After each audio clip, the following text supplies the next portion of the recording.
This job for Azure Cloud Engineer is based in Sydney, Australia, with the company Sedgwick.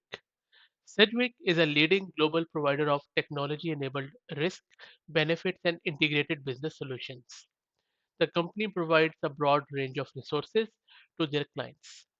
This particular job role is of hybrid nature and is mainly Microsoft product focused.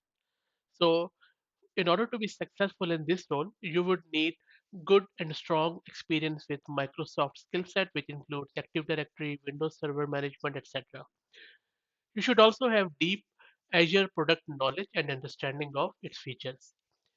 You should have good Nasuni and Nutanix knowledge, plus you should have solid public cloud knowledge in implementing the cloud platform services. If you have project experience in core infrastructure, networking, in the on-prem plus cloud-based services for business teams, you should be suited for this role. So if you think you like the sound of this role, go to Sedgwick's website or go to Seek or LinkedIn and apply directly from there. Thank you very much.